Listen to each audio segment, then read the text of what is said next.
2025 also marks 80 years of the UN, which is operating in a context with the largest number of conflicts since its founding. So it's grappling with a complex conflict landscape within an international system characterized by increased competition, uncertainty, and change. So this conversation on reform has really never been more important.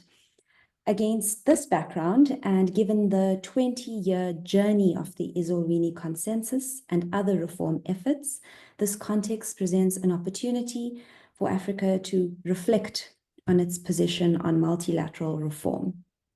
Today, we have the privilege of hearing from Ambassador Said Djinnit, who served as the first Commissioner for Peace and Security at the African Union from 2003 to 2008, at the time when the consensus was negotiated. Facilitating this conversation with Ambassador Djinnit is Mpule Kgetsi, the African Union Youth Ambassador for Peace, Southern Africa. After this conversation, we will also be hearing from the founder and executive director of Accord, Dr. Vasu Gandhan. We really hope to make this webinar as interactive as possible, and there will be several opportunities to pose questions and comments when directed by Mpule. You're welcome to type your questions in the chat or use the raise hand function on Zoom when prompted by Mpule. So that's all from me, and at this point, I will hand over to our moderator, Mpule Kgetsi. Thank you.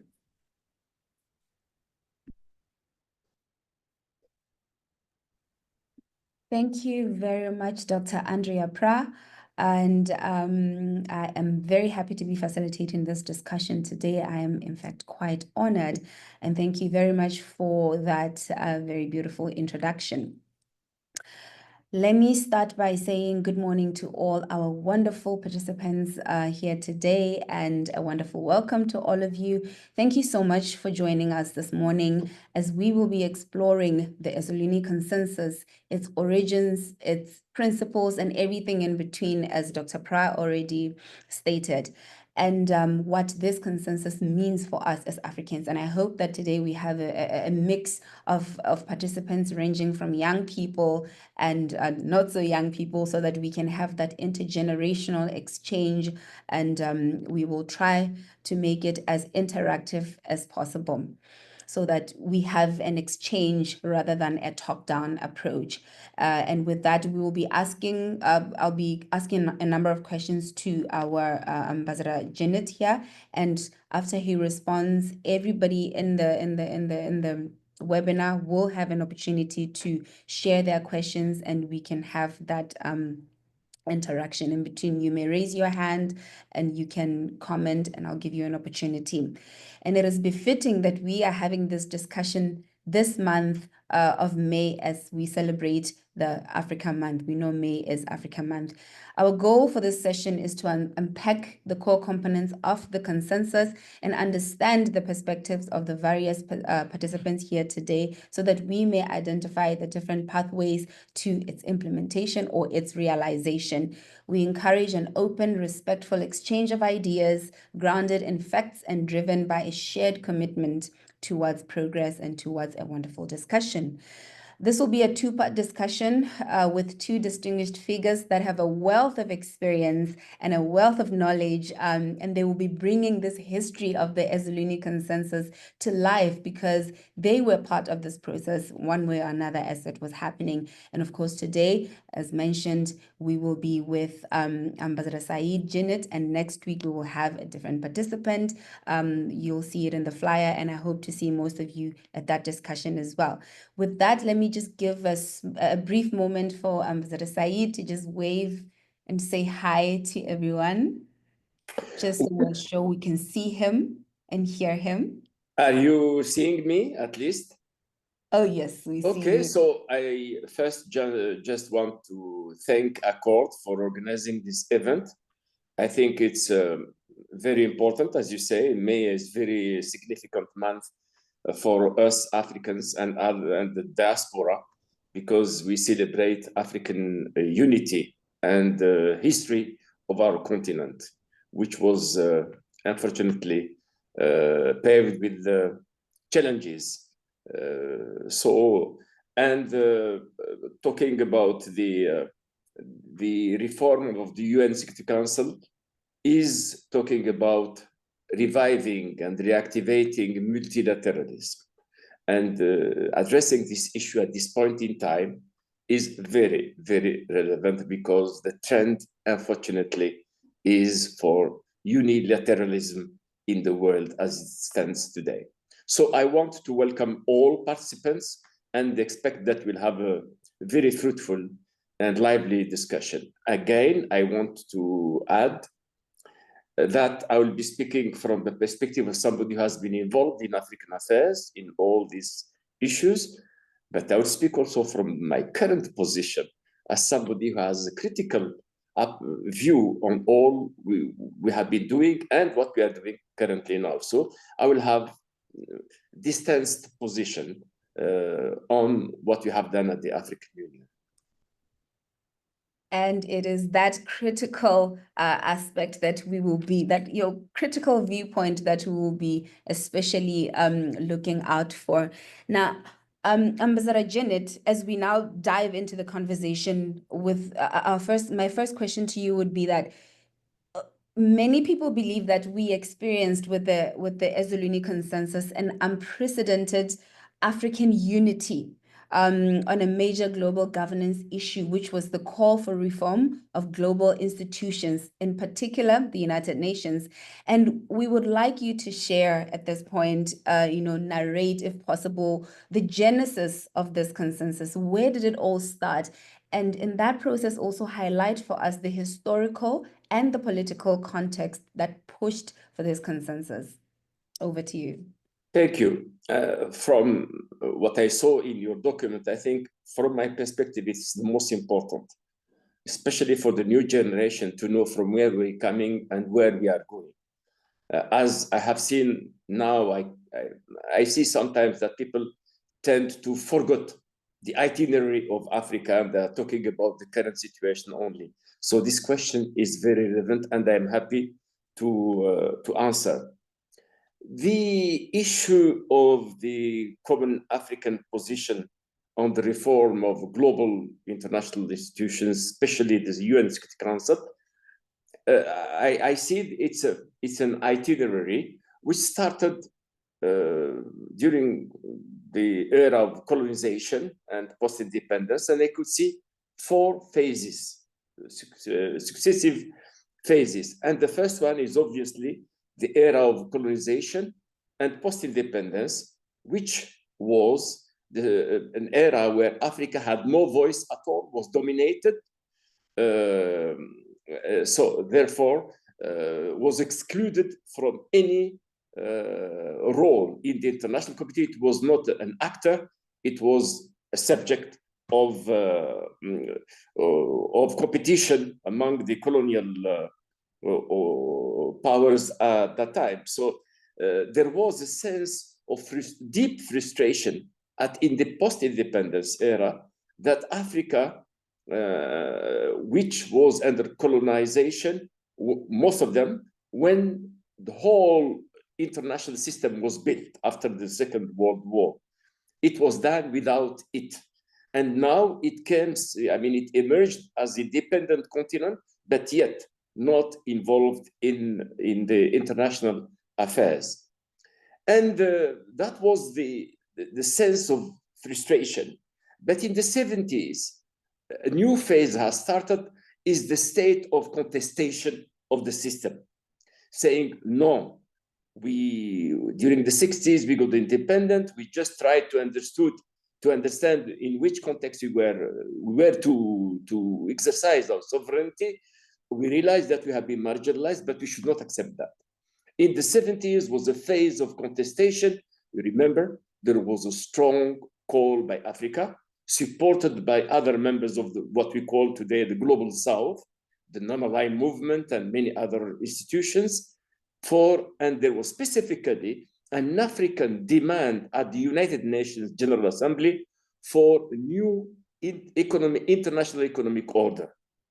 So the idea of a new order was put forward in the 70s, and Africa had a strong position on that. Unfortunately, all these initiatives and others from Africa and other countries from the global south were not, didn't succeed, unfortunately, although there were some moral understanding shown by the International Committee, but in fact, there was no change. The International Committee continued to operate as it has always operated. That means in the absence, and with the marginalization of our continent. And then I see the third phase as the 90s. The 90s, because of, we saw the end of the colonization era, almost in the 90s. There were a few spots only. South Africa was already on the path towards full sovereignty and the new independent, non-Russian country. Others got independence, and we could see the end of the subjugation of the African continent through colonization, other way of colonization.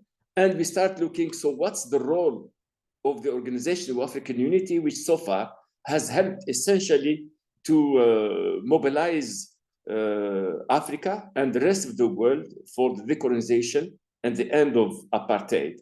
And there was a projection on the future. I say, what would be the role of Africa in the future? And then remember, in the 90s, there were already the first changes in the world with the end of the Cold War.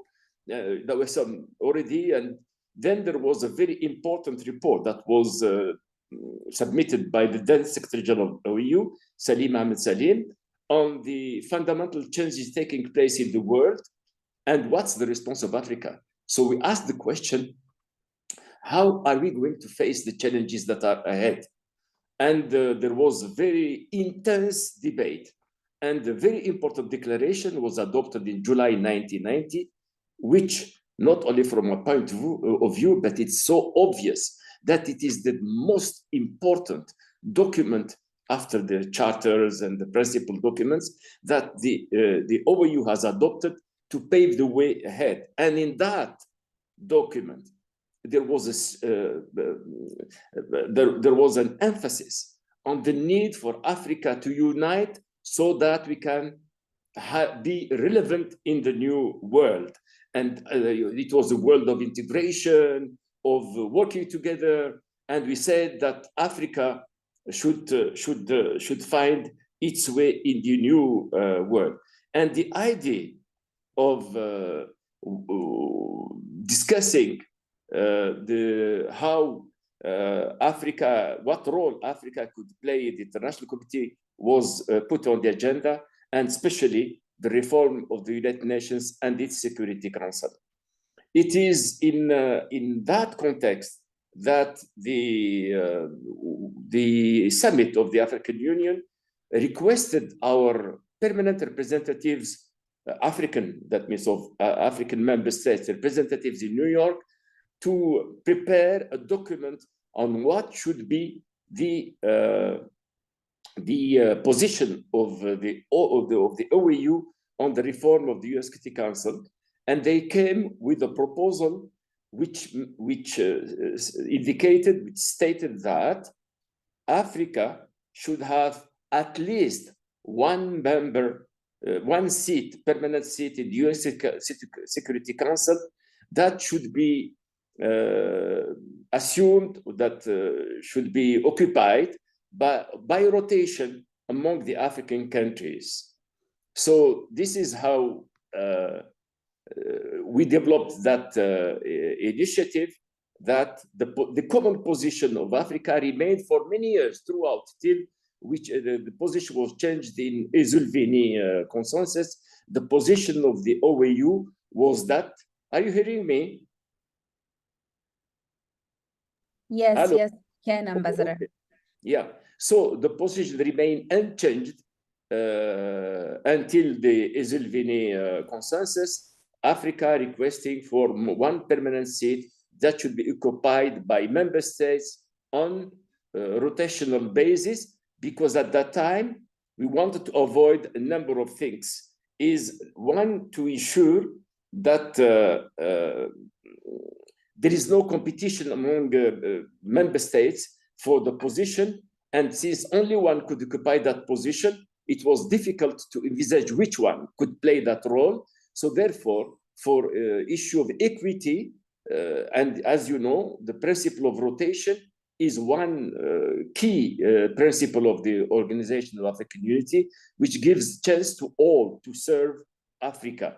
So that was the position till it was changed in Ezulwini. And in Ezulwini, shall I start, because I see that there is another question on the Ezulwini itself.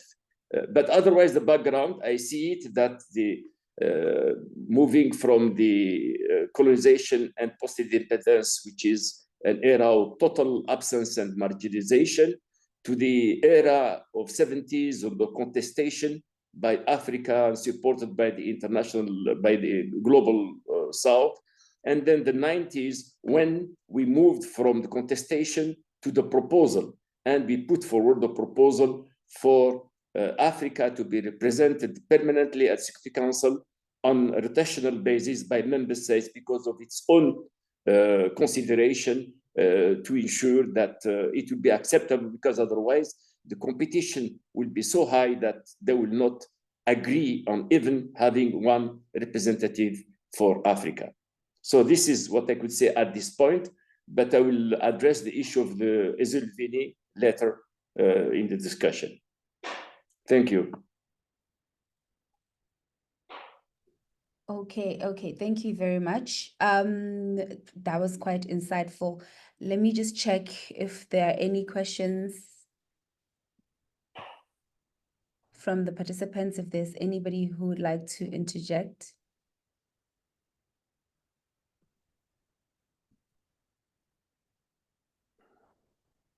Okay, we don't have any questions so far. I think what you've stated is very clear, taking us through the journey, the 4 phases, so that we may have an understanding also of how everything came about from the polarization of Africa not being included, and there being that sense of frustration towards the sense of contestation, and then later having and crafting this proposal that Africa should have a certain level of representation within the United Nations Security Council.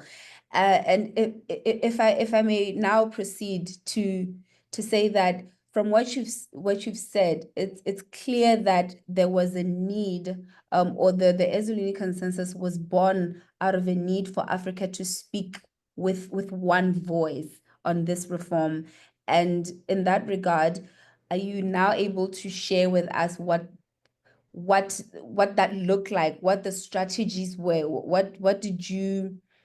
what sort of strategies did you use to build this consensus, and what were the specific issues that were difficult to build consensus on? Because you're talking about different member states with different values, different national principles and priorities. So how did we get to that point where we said, well, as one voice, this is what we will now be getting to?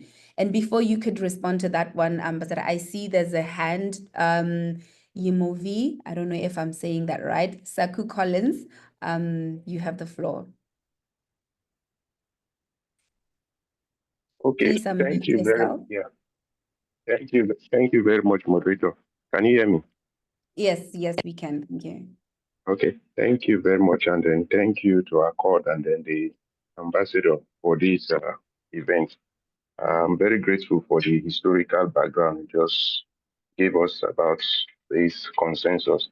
So for me, I wanted to provoke the ambassador so that we can actually interrogate this issue more broadly by asking, I say, from the breakdown, the events, the entire colonial struggle and then membership of this African state in the UN, how come, my question is, how come it took us so long from 1950s to cite the Ghanaian independence, for example, up to 1990s before we could actually put this proposal forward, knowing fully well that the United Nations was founded by the colonial empires, and then we became member and then sat with them in this council for this long, only to make proposal by 1990s. And then looking at the proposal from then till today, now we're talking about 20 years again.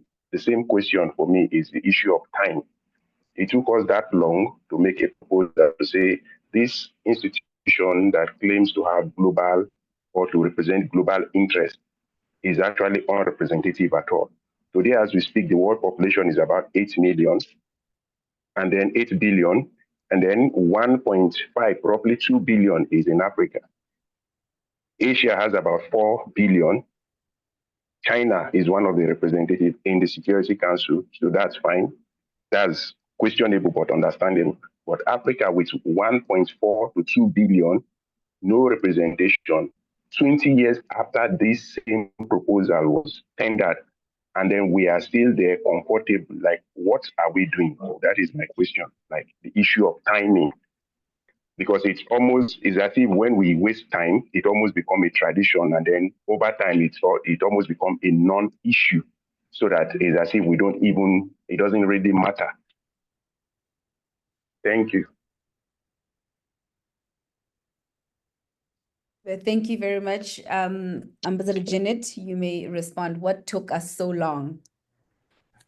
First, I will respond, obviously, but I suggest maybe that maybe we could address the two other questions later on, and then people ask questions, because the risk is that people will ask questions that have related to the second or third item of our discussion. So after responding to the gentleman, I suggest that we could proceed that way, so that, and then we do quickly the question response with you, and then we open the floor so that people can ask any question either on the first, second, or third.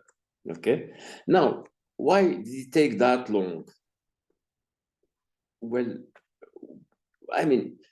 even now, we have the consensus, the Ezulwini Consensus, and you see how difficult it is to change the reality.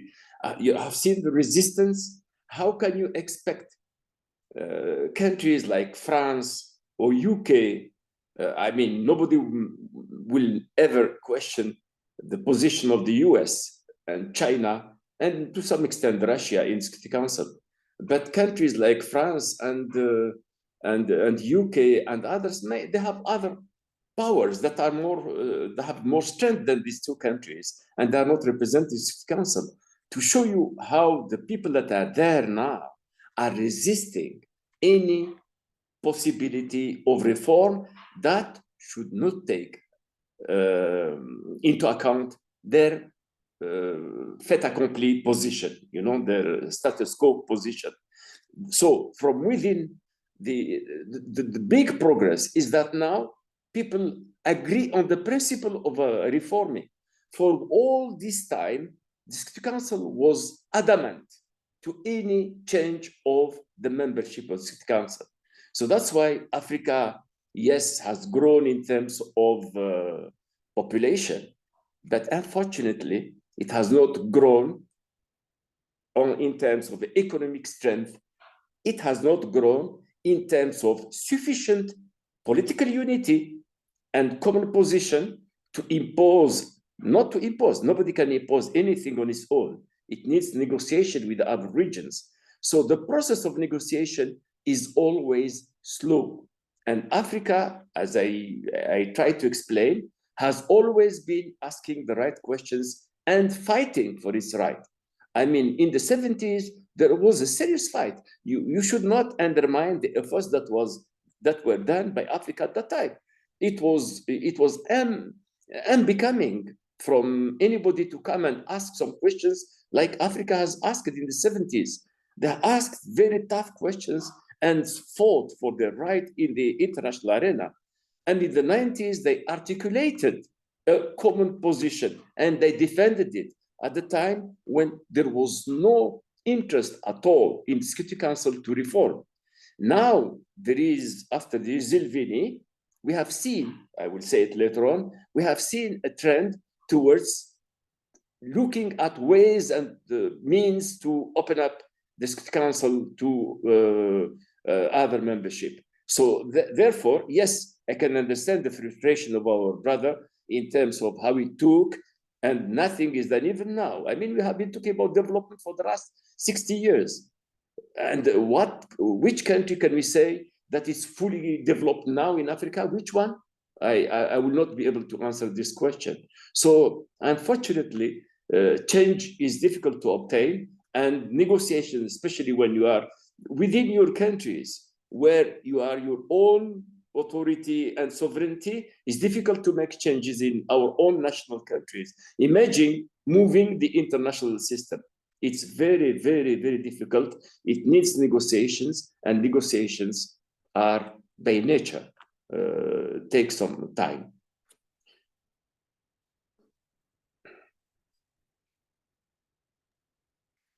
Thank you, Ambassador. And I think we can now proceed into the next question, now discussing the different strategies that we used to build the consensus, and where did we have any hurdles in terms of finding common ground on certain issues. Was it the case? And if it was, what were those issues that we had trouble building consensus on?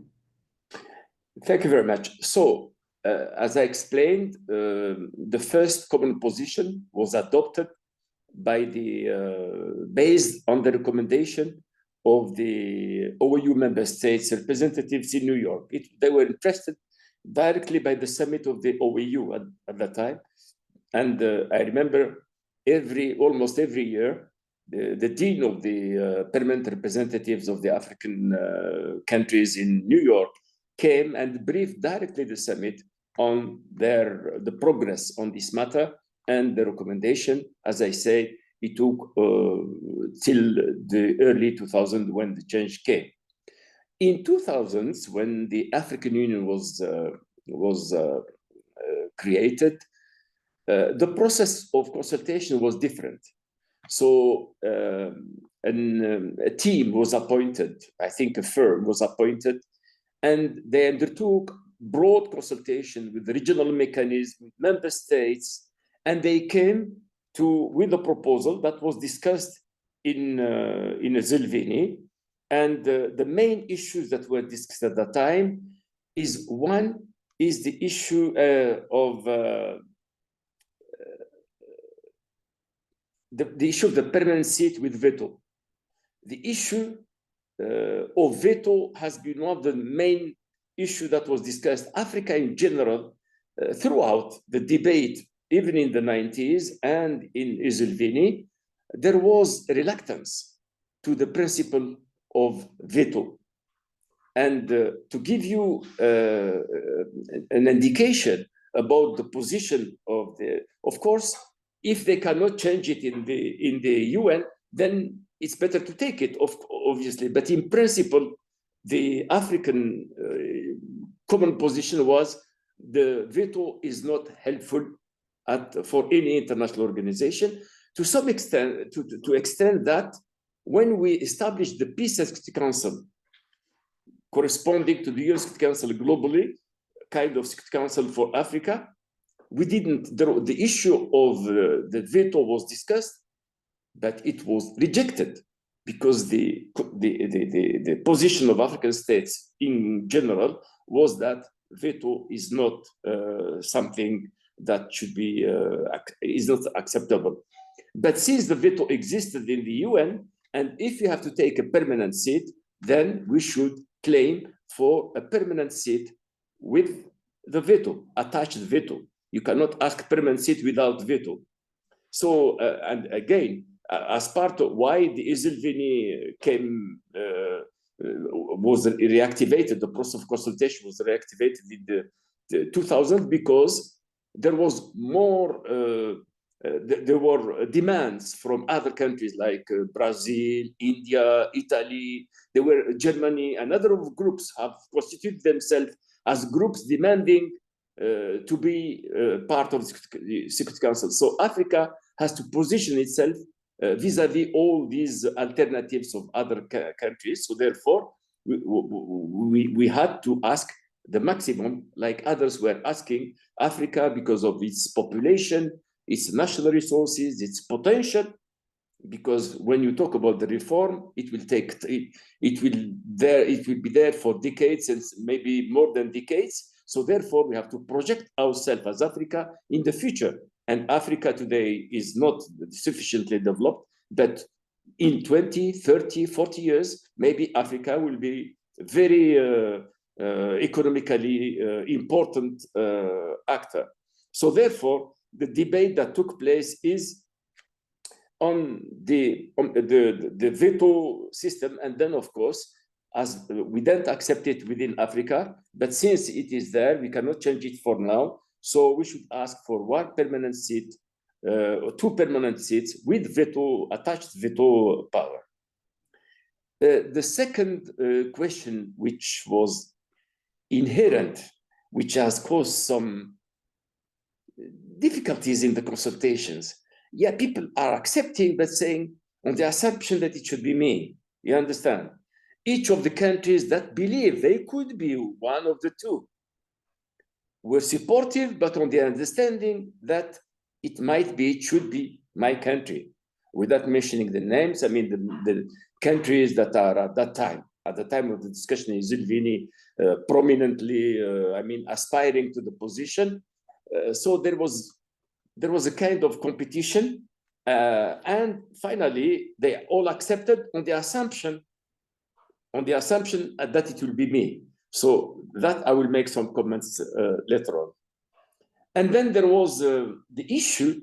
Yes, we asked for 2 permanent representatives, but what about the other regions? 2 permanent will not, 2 seats will come from 2 regions. What about the 3 other regions? So that's why there was a proposal for 5 additional members of the Security Council, so that you could have a regional balance at the Security Council, so that all African regions should be represented, some at permanent level, some at the non-permanent level. So that was the second question that was there. And the last one, as I said, the context is the interaction to other proposals. Other groups were proposing something that favors them. So Africa says, we have to unite. It has helped to have a common African position, because he said we cannot remain marginalized. So we should assert ourselves with 2 seats and 5 other non-permanent seats, so that we can also claim our strength and our role in the Security Council. So this is how I could say the dynamics around from the 1990s, which was general, rotational, so easier to have a common position. In Ezulwini, it was quite laborious to have the common position, because it was adopted with calculations in the mind of some of the countries. Some say, well, we adopt it because it will never happen anyway. Others saying we should adopt it because we might be in the council. So that's how can I say the dynamics that produced the Ezulwini Consensus. Thank you, Ambassador. I wanted us to hone in on the issue of the 2 permanent seats. You alluded to the fact that there were some countries that believed that ran on the assumption that it would be them, but also wanted to understand at broader level amongst the discussions among the countries, what was the discussion? What was going to be the criteria? How did we decide, or were there any discussions on who will get the seats? Did it start at all? Did it happen? If not, why? Was there a reason for that? Yeah, well, again, a consensus is the reflection of of a minimum denominator in a body at that time. At that time, I mean, having a competition or trying to discuss about the process to designate the permanent members would have stopped the process of having a consensus. You understand? The consensus was on the assumption that that issue we leave it for later. You understand? Because if you have discussed in Ezulwini the issue of who, then you'll never, ever have a consensus, ever.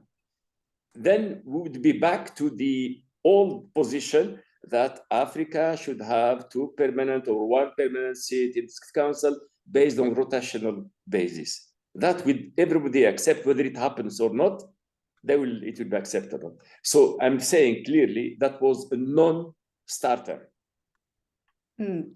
Okay. So it was a matter of we will cross that bridge when we get there. The main aim at this point was to, to agree on getting the seats, and once we obtain them, we will then now decide how that goes about. Will that not then further cause further polarization afterwards? Won't we then now start having to fight over who then gets the seats and, lose our position in the process? It's not a question for you to answer. It's just something that I will tell you because I have an opinion on that. Okay. Yes, we went as far as accepting, all of us Africans, that we should position our continent.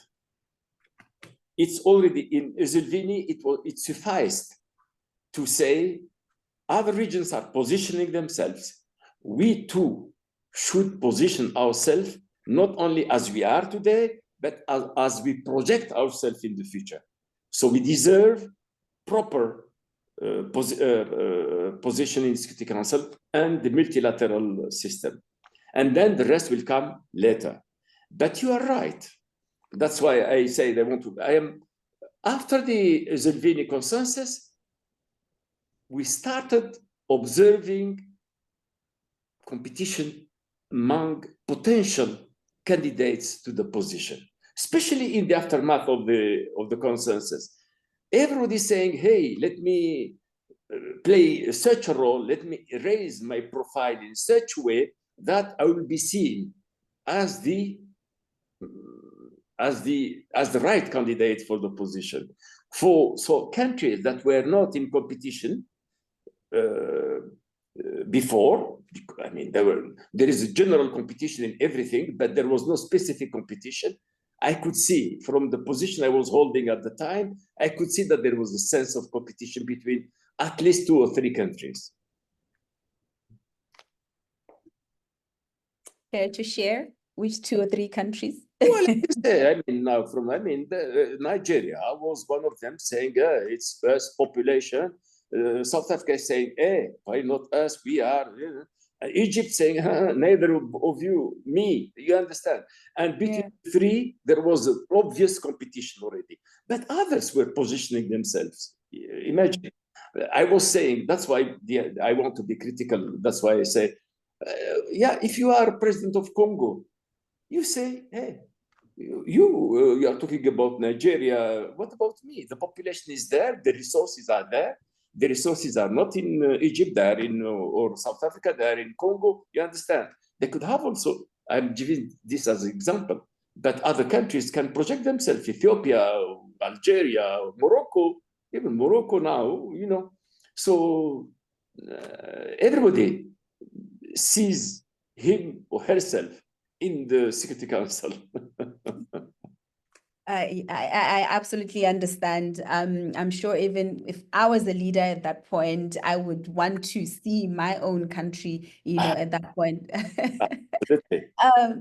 So moving on to the last question so that we may have room as well for a little bit of a discussion. And I would like to encourage the participants, please don't forget you are allowed to share your questions in the chat section, and we will read them out later in case there's something pressing that you'd like to ask before we end or we get to the Q&A session.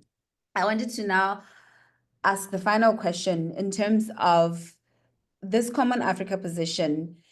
We've been very consistent in our demands. We've been consistent in our solidarity, but the world has changed remarkably since 2005, and we've seen a lot of Africans, especially young people, becoming more and more disenchanted with a lot of our institutions, especially the United Nations, feeling like, you know, it's not serving our needs? Is it still relevant for people like us?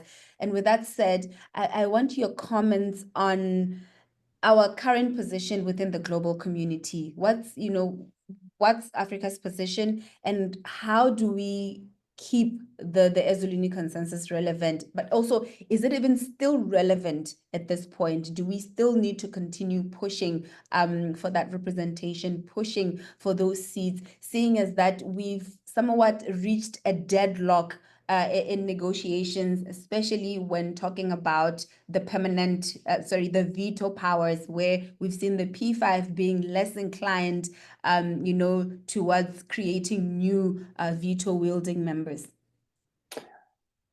Honestly, first, I think on the subject you are saying whether it's still relevant. I believe it's still relevant, because if there was a continent that is benefiting from multilateralism, it is Africa. So I think Africa should remain committed to multilateralism, because otherwise unilateralism, given the current rapport de force of strength, Africa will be the net loser as it is now if we allow things to go only based on unilateral action. That means by those in power. Unfortunately, we are not in that group for now. We are in the group of still poor, vulnerable, security-wise, economically, etc. Politically, there is not even stability in some of our countries, you understand? So we need multilateralism so that decisions that concern humanity will be taken in a way that is more or less somehow consensual. Yes, Security Council as it is now is not representing some important regions, but at least there is some kind of debate within Security Council, because it's not one single view. As you see, the US, the China, the Russia, there are some dynamics within the council that unfortunately sometimes lead to blocking the action of Security Council. But anyway, as it stands, it's not totally against Africa, because there is some kind of balance, but we want more appropriate balance. So we should continue to, this will take long. Sometimes we wonder whether it is an objective or an illusion, because honestly, but I can tell you, when I started, when we went the first time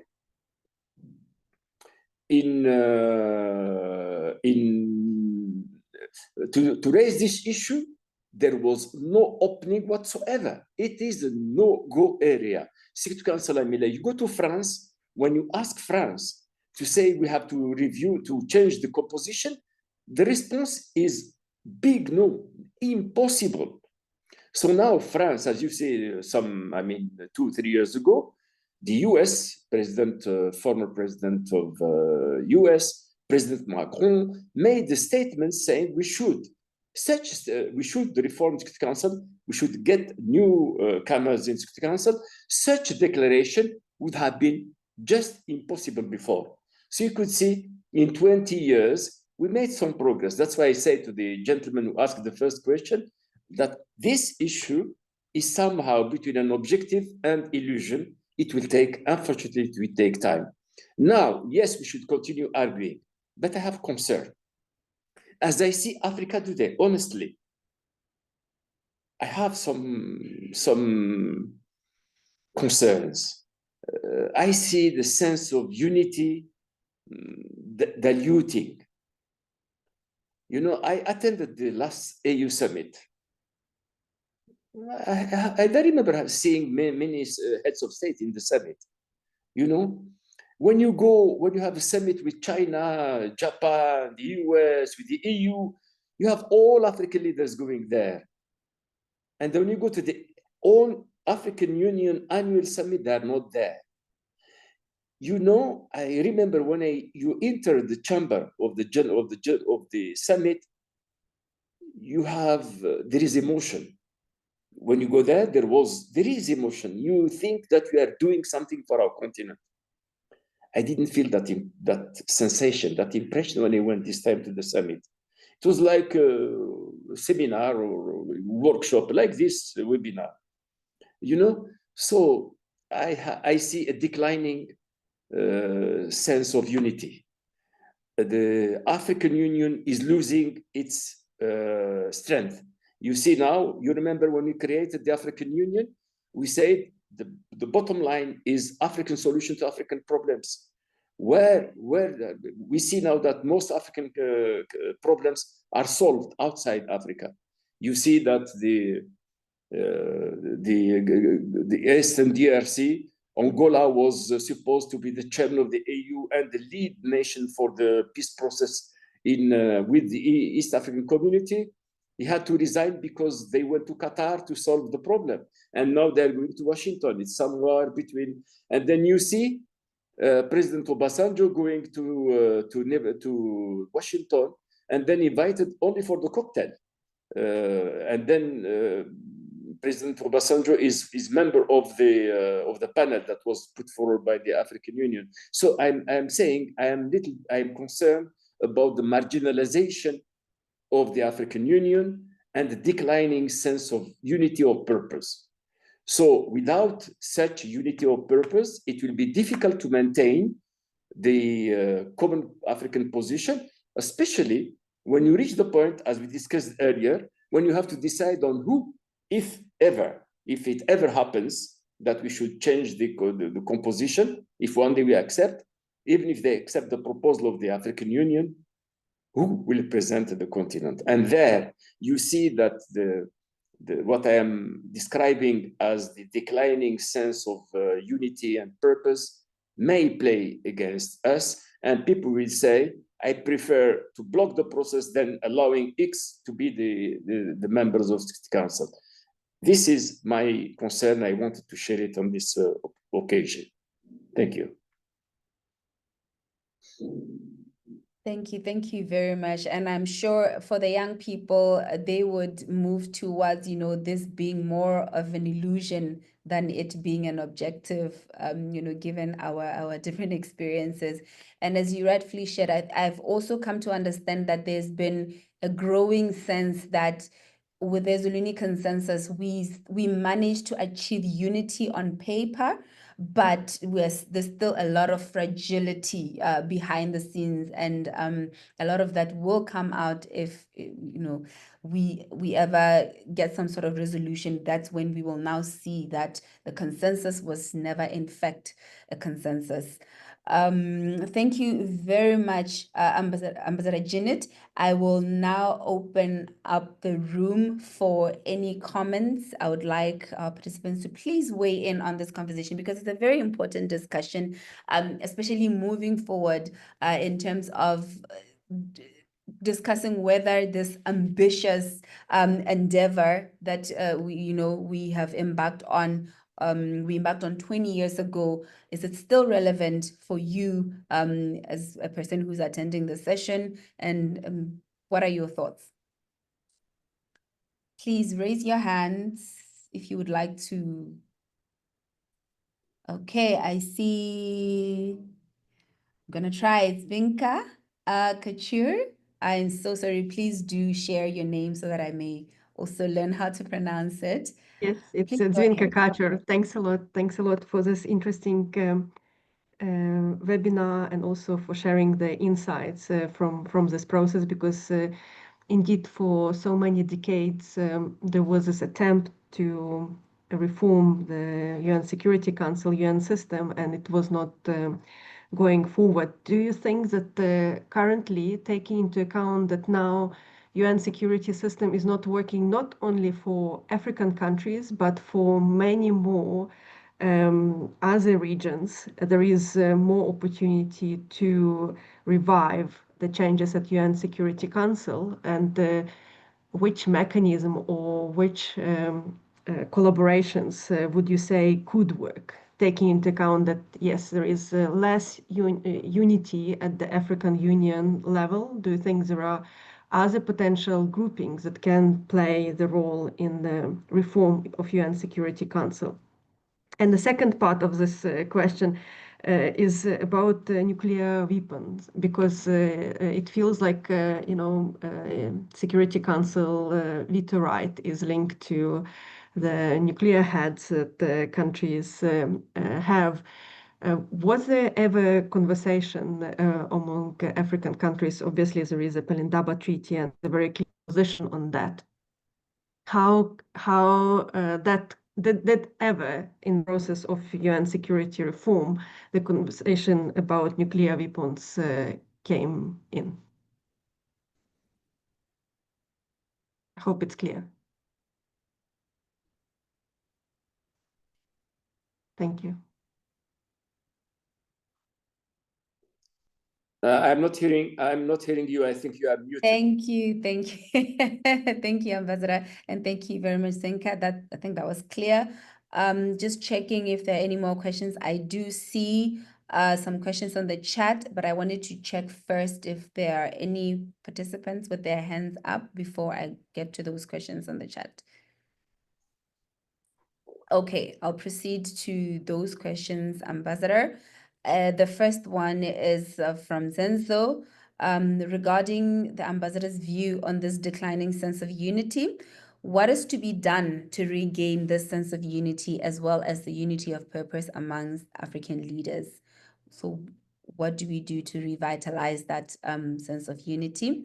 And then the second question is from Loazi Somnia, who is asking, in effect, what does the UNSC reform mean without the removal of the veto vote?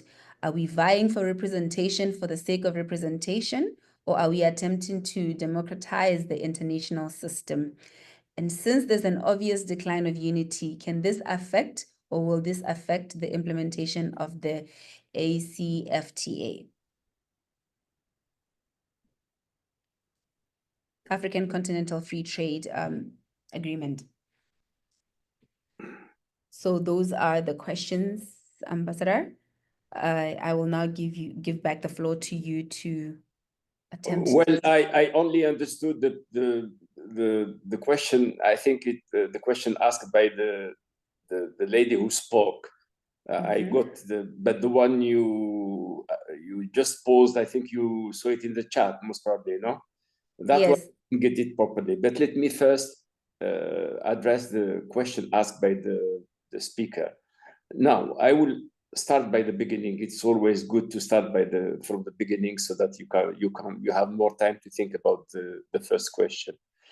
On the Pelindaba Treaty and the issue of the relation between members of Security Council and nuclear capacity, I don't remember this aspect being discussed. We know that the members of Security Council have that capacity as it is now, but it has to do more from they imposed they were victorious during the Second War, and as such, they became the permanent members because they imposed themselves as the guarantors of security after the Second World War. And it happens that they had the nuclear weapons. There are other countries that have the nuclear weapons that are not members of Security Council. We have not discussed this matter because the African position is that on denuclearization. As you know, the Pelindaba Treaty calls for denuclearization of the continent, so we cannot support anything that has to do with nuclear weapon. We call for the denuclearization of the world, of Africa first, but also the world. So we then see, we have not debated about that. Now, on how to revive that, you know, first, there are periods in history. There are periods in history where it's a decline of values. You know, we see it now. I mean, it's not only in Africa, but it's a decline globally. You see how things are happening in other parts of the world. There's no mood. I mean, extreme right is taking over in European countries and elsewhere. So the mood, international mood has changed in selfishness, you know, everybody is looking after himself or herself, and not international cooperation is declining, international solidarity is declining. So yeah, there are times in history where the world is down, and there are times where it is high. And this depends on the leadership. And the current situation of leadership in the world is, let's say it's poor. Nobody is trying to bring the world higher. I mean, there is no leadership that can have moral high ground to say, hey, we are the world, and to remind us of the principles of the UN Charter. This is, we, the people of the world, how can we organize ourselves to ensure that there is shared peace and prosperity, the basic values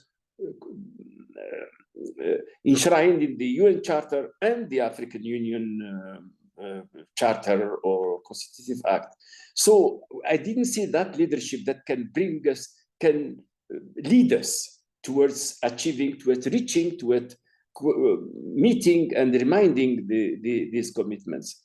So in Africa, it's the same thing. I don't see, unfortunately, the era of the leaders that are, even including the era of the 2000s, where you have Mandela and Mbeki from South Africa, we have Bouteflika, we have Wade, we have, a group of leaders that were committed for African Union. NEPAD, they created NEPAD because there was a projection of our continent towards the future.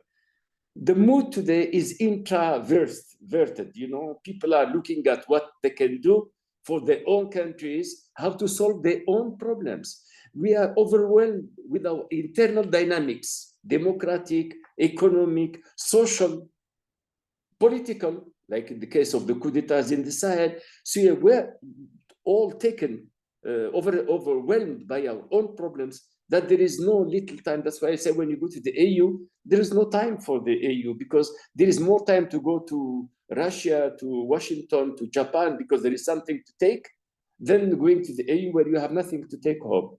So that's, and in this situation, I am of the view that when the leadership is low, when member states are busy with their own internal affairs, dynamics, whatever, social, economic, political, that's the time for the AU Commission, for the leaders we have appointed to remind us of our principles, of our decisions, collective. The institutional memory is the African Union Commission.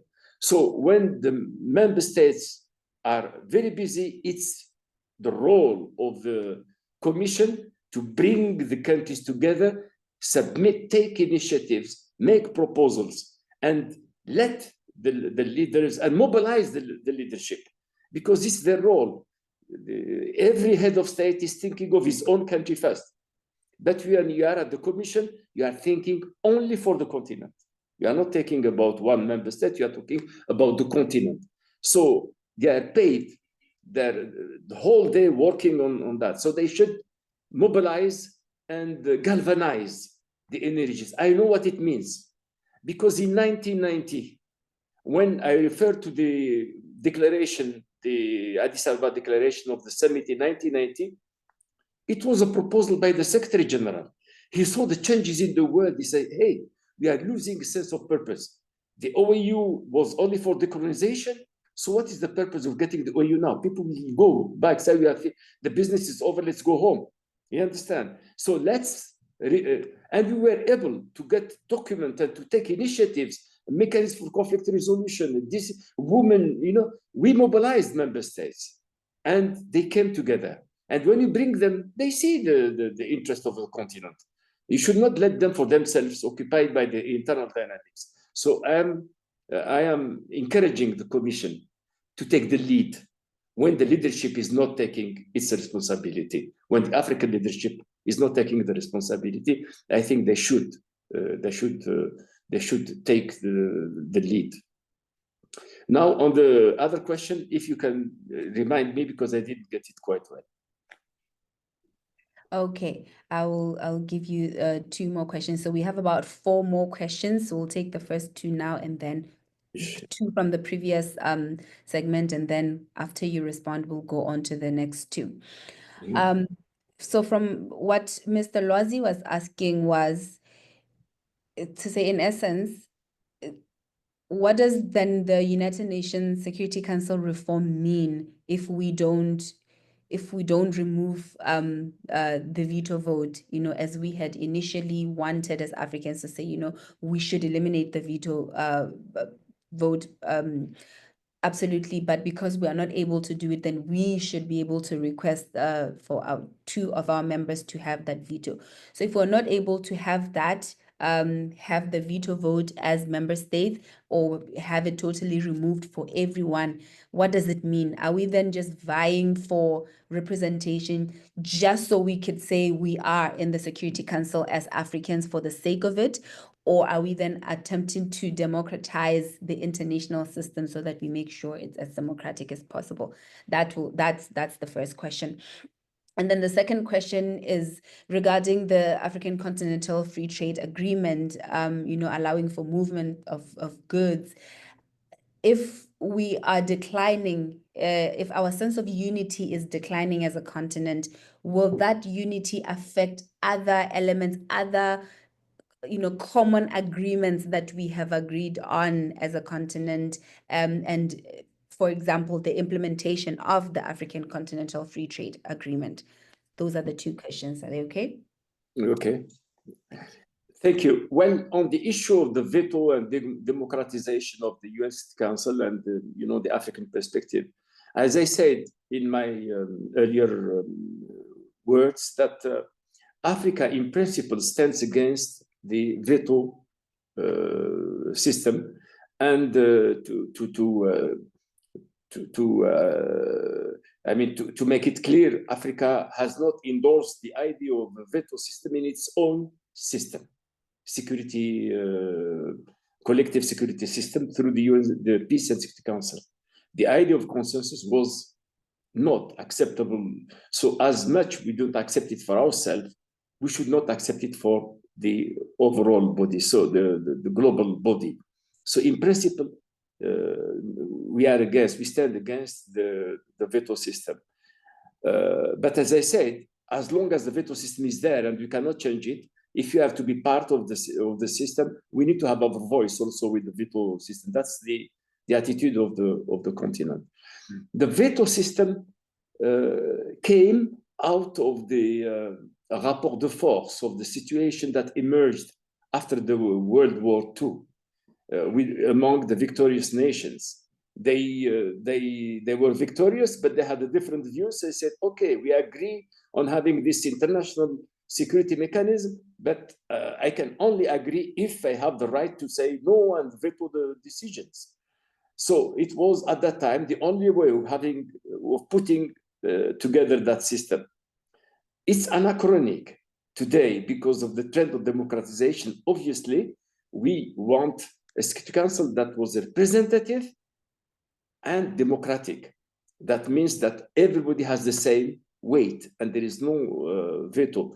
So this is how it is. It's not going to be easy, as I said, but that's the position of African position.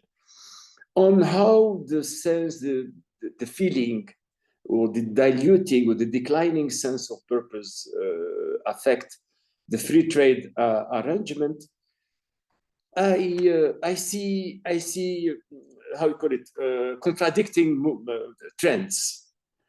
On the one hand, I still see that the trade, intra-African trade, is not progressing much. Is just standing at the same level. So that means we are not making progress. But I could see also some countries that are trying to promote. I have seen statistics among some countries, and you see the trade being enhanced.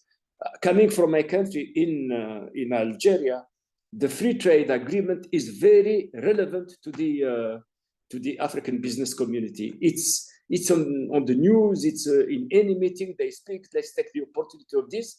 So the trade is gaining momentum, at least from what I have seen. I'm not an expert. I have not traveled all over the countries, but judging from my own country, which didn't know at all about this before, now it is something that is in every mouth. Whenever you see even a small entrepreneur, a lady, small, and they're talking about free trade agreement. We should buy, and I have seen leaders in my country saying, why are we buying our meat or coffee from all over the Latin America, where you cannot get it from, you understand? So my feeling is that while I'm concerned about the still strong reliance on external relations, on the trade with the big partners, that we are not very much inward looking, I see some movement by the business community saying Africa is our future.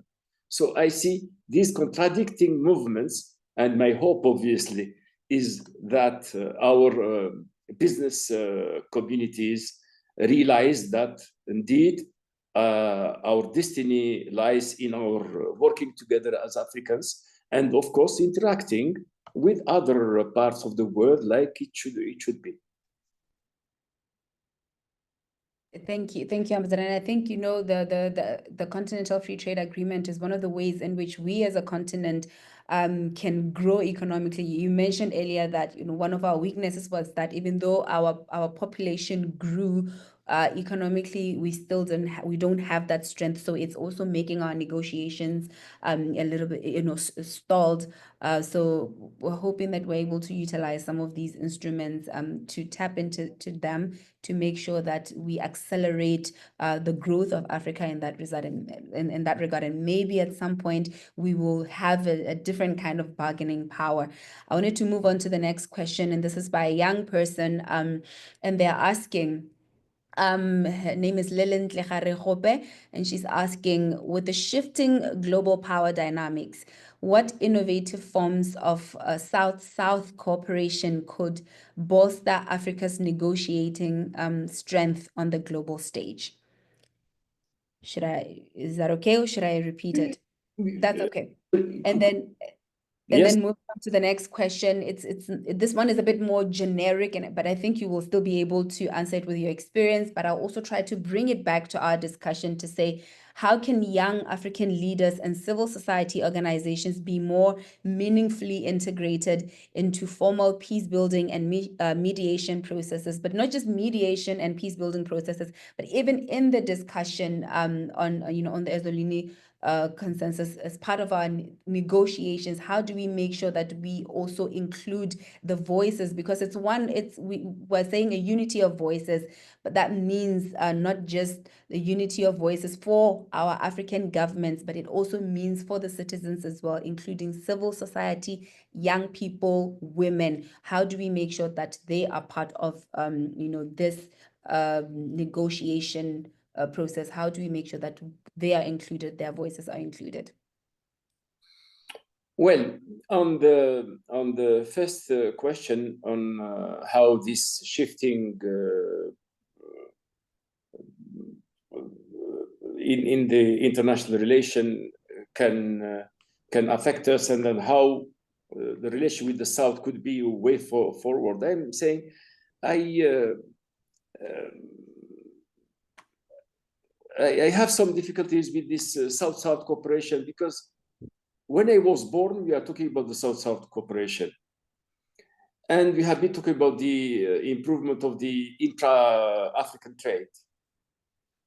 When I started my job as a young diplomat, I was surprised, when you go to the AU summit, to the OU Council of Ministers Summit, when the leaders meet, including heads of state, they start talking about how they came to Addis Ababa.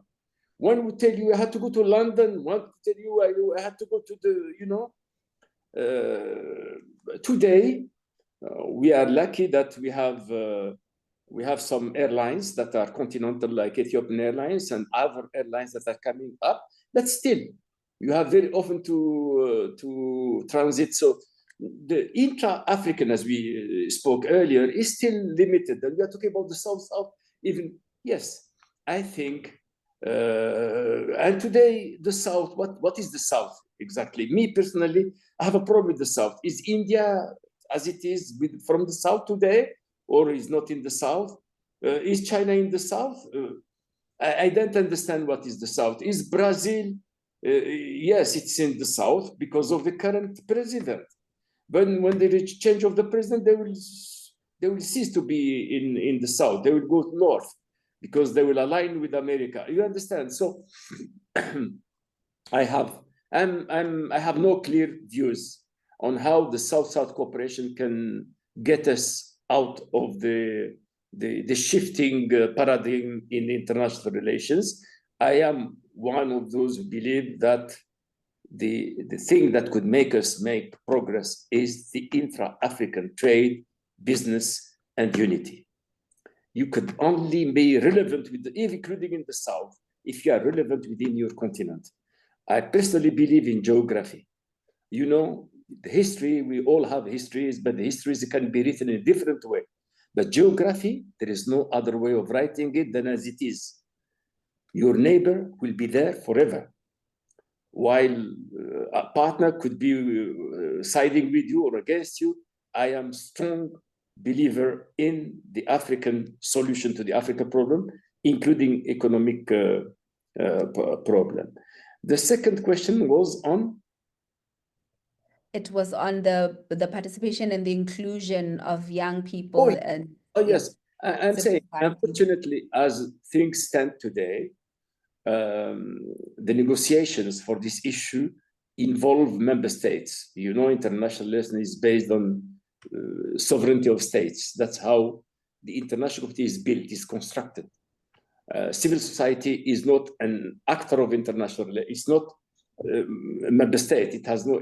It can have a role nationally, regionally, continentally, and internationally as it should, but it cannot go to negotiate. When you come to negotiation, is member states. But member states, when they go to negotiate individually or collectively, they should consult civil society.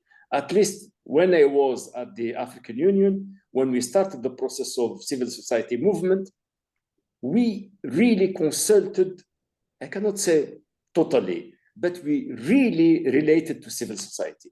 You see, an institution like Accor, ISS, and many other institutions had influence and interacted with us. And we took, when we came with the idea of the unconstitutional changes of government in 2000, it was prepared with the support of the think tanks of civil society that came to say, oh, we cannot accept anymore this business of coup d'etats, military coups, etc.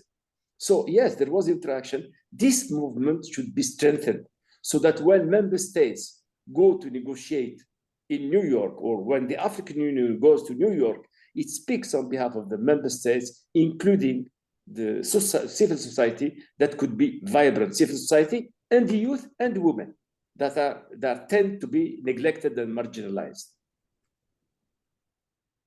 Yes, and if I can also give an example of, my role as a youth ambassador, I'm appointed by the African Union under the Political Affairs, Peace and Security Department, and our role is exactly that to bridge that gap, but also to represent young people. Last year, we had an opportunity to also engage with young people in our region to garner their perspectives on the new agenda for peace, and I think this is one of the ways that we can engage with institutions such as Accord to make sure that we keep this conversation alive and we keep the conversation relevant for young people to still get their perspectives on what they think should be the way forward in terms of the Ezulwini Consensus, to also find out from them what it is, what they think. And I think that's a window of opportunity there. Thank you so much, Ambassador Djinnit. The last question before we close is from Jacqueline, and they're asking, how can the African Union ensure that African problems are addressed within the continent rather than being marginalized and solved outside outside Africa. I think you alluded to this, and we've seen a growing number of these instances where we see our leaders migrating the entire continent, going outside to discuss African issues. So then how do we ground them? How do we bring them back? How do we make the African Union Summit, popular again and as effective as it used to be? Well, I mean, as you reminded us, yeah, I alluded to that earlier, and I agree with Jacqueline, who's raising the issue. We should raise it every day and at every opportunity. You know, I always give when I refer to it. I have the highest respect to President Obasanjo. He has done wonderful, then he continued to serve our continent. But I was not quite happy when I saw the discussions on DRC, Rwanda in the US, and then somebody making a tweet saying that we have agreed, etc. And then Obasanjo attended the cocktail after the signing. And it reminds me of another thing.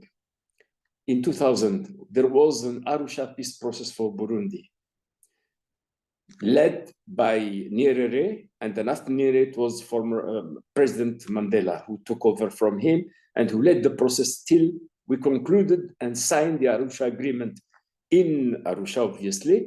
And then at that time, President Mandela invited President Clinton to come and attend the signing ceremony. You see how it has shifted in a matter of 20 years from inviting people to witness the ceremony, concluding our own peace efforts. We are now being invited to witness the signing of peace agreements done outside Africa, without Africa. So what can be done? I said earlier, I think while the member states are busy, seem to be very busy with their own internal dynamics and their problems, I think the role is for those who are elected to think and work for the continent to take the lead and re-galvanize the African leadership towards reminding us of our principles and trying to refocus on what we started doing. Thank you. I know I had said that was the last question, but I would like to exercise my, moderator's powers to give you, not just you, but everyone else in the panel, people who are participating, a question. This is from Mr. Abdel Jalil Arif, who is from Algeria. He is the African Youth Ambassador for Peace for North Africa. And he's asking, because he's also a youth representative within the African Union, how can we move now from words to actions when it comes to when it comes to youth inclusive participation meaningfully in peace building efforts in Africa? Youth are the present and the future of our Africa. How are we investing in them meaningfully? I think maybe this one can be from you, Ambassador Djinnit.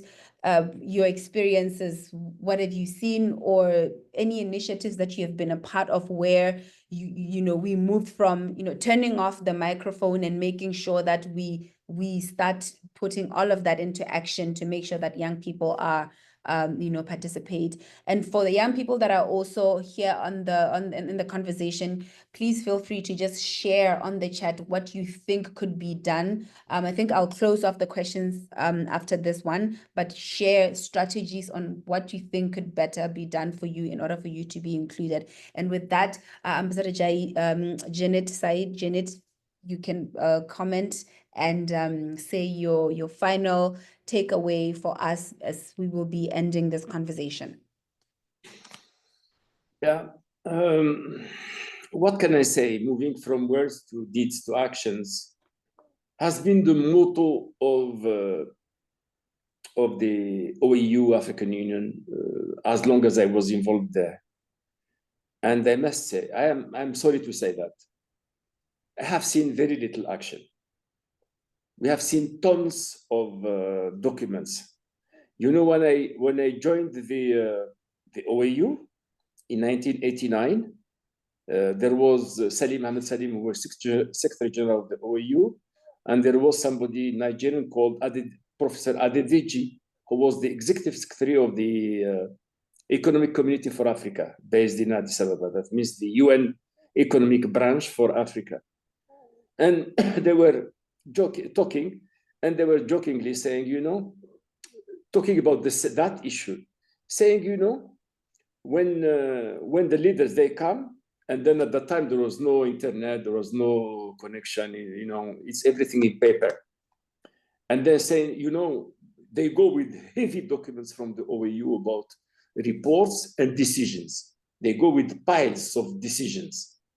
And he says, when I was talking to the people of Hilton, because most of the heads of state, they were staying at Hilton at that time in Addis Ababa, saying, you see, all of them, they throw their documents in the basket there in the room, and they go empty-handed, say, why should they take these heavy documents? That means they forgot even the decision. What about implementation? Can you imagine with such behavior, they will go home and try to implement the decisions they took? So that was in 1988, and we did the transformation. We thought we did the transformation that was less resolution, more action. We did our best, but it went back to many meetings, many decisions, and less action. And then there was, I left the AU, and I saw a reform led by President Kagame, saying exactly the same thing as if it was new. It was done in the 90s. It was thought for and done in the 90s. But here he comes and he says, less decision, more action. He did that.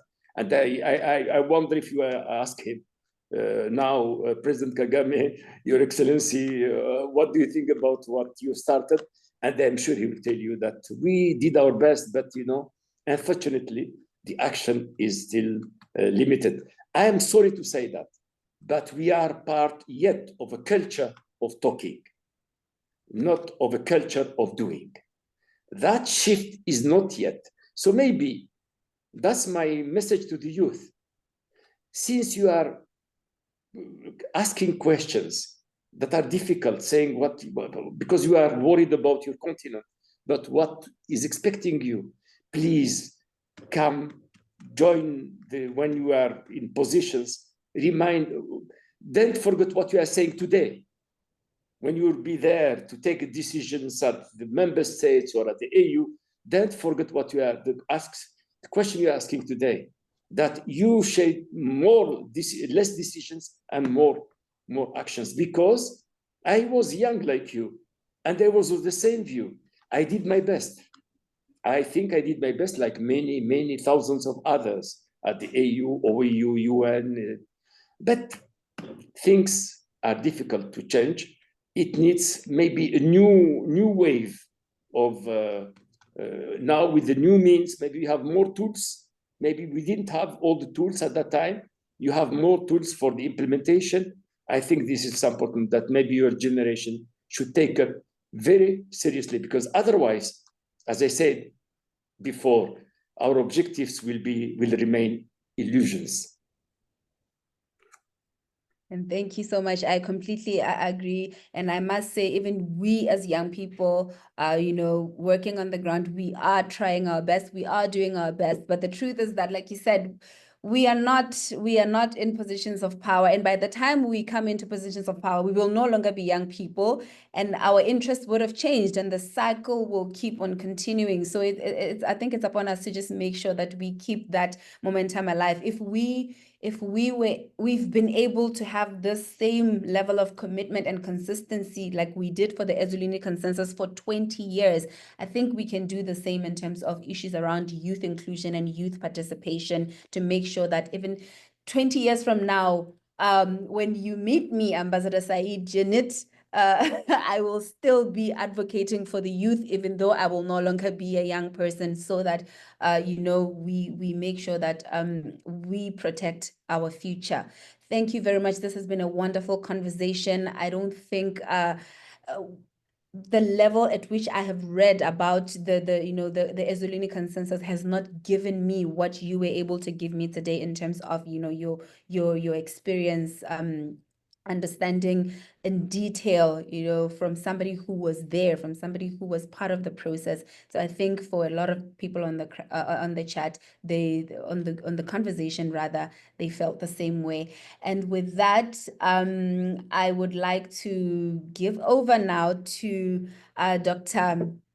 Vasu Garden, who is the CEO of Accord, to come and give us our parting shot. He's also another very well experienced person. I love listening to Dr. Vasu. Whenever he speaks, he doesn't speak from theory. He doesn't speak from theory. He speaks from experience always, and you're about to see it for yourself. Dr. Vasu, over to you. Thank you. Thank you very much, Mpule. And, very professional moderation and engaged as usual.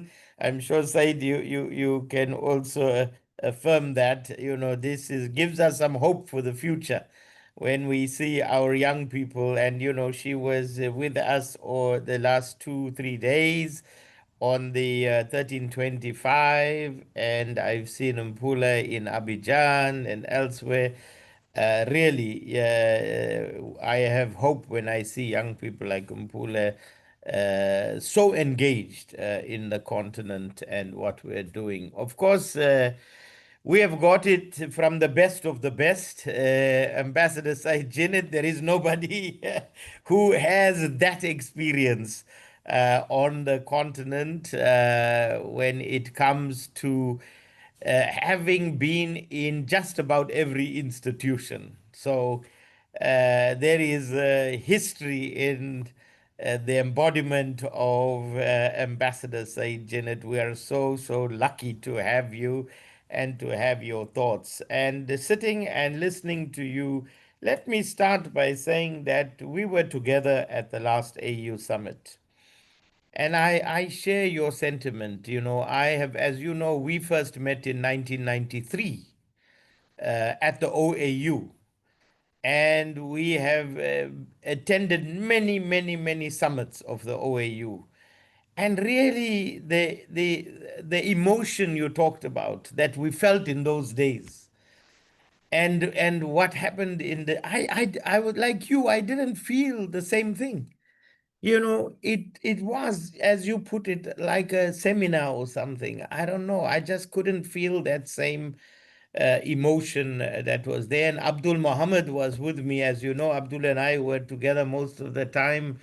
Abdul comes from the same era, and he was commenting about the same thing, that really it's a sad time for us as a continent. Let me also, the point you raised about former Presidents Nyerere and Mandela, the whole Burundi process. And then we come to the question of, is the Ezulwini Consensus relevant today, firstly? And secondly, will we still have a consensus today if we went to Ezulwini? These are very important questions. I, again, also share your sentiment about declining African unity, and therefore it's a relevant question to ask, will we get the same consensus if we went to Ezulwini? And I'm not sure we will. The second thing is Ezulwini then relevant?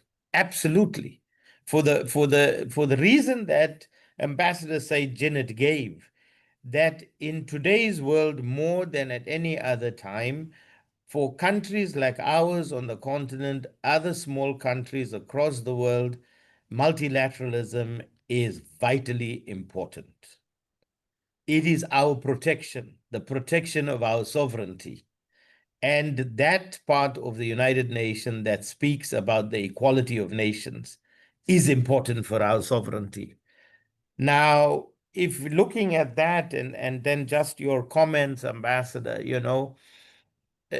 and I and many of us who have traversed what you put as the 4 periods, and the really, if I think the period when we were really active ourselves would have been that period of the 90s, where you said the collapse of the Soviet Union and we all worked together to build the African peace and security architecture as it is today, but starting with the conflict management center, that we had there in the OAU way back in 91, 92, 93, etc., with the CIRT agreement and all of that. And it was, as I said the other day, the glory days of mediation, the last 3 decades. And the last 3 decades was peace through dialogue, underpinned, as you correctly point out, Ambassador, by a set of values with the objective of transformation, with the peace dividends being the alleviation of poverty, unemployment, inequality. But 3 decades later, we have not succeeded in that. We bequeath, Mpula, your generation, with the burden of having to deal with poverty, unemployment, inequality at a time when our population has grown exponentially. As I said on Tuesday when we were at the other conference, when Ambassador Said Djinnit talks about 1990, the population was 600 million in our continent. Today is 1.4 billion, 800 million more people. The next 25 years, when you say you will be a leader, we will add another billion, taking us to 2.4 billion. So today we hand over to you, Mpula, and your generation, a continent with 800 million more people, with poverty, unemployment, inequality not having been resolved. Now, what is even more difficult for your generation is that we are exiting this period that Ambassador Djinnit and I presided over, and all our peers, of peace through dialogue. We have now entered the paradigm of peace through strength. Now, peace through strength is underpinned by interests, and it is not transformational, it is transactional. It's a dangerous period. And when we talk about this, we talk about the United Nations, etc., we must be mindful that there is a reason that the DRC, Rwanda negotiations went to Qatar and went to Washington. Because the currency in peace through dialogue was moral authority. Why was President Nyerere and President Mandela relevant at that time? Because they had moral authority and they could intervene. In a peace through strength, it's military might and economic might. That is why it went to Qatar. It has economic might. That is why it went to the US, which has military and economic might. That is peace through strength.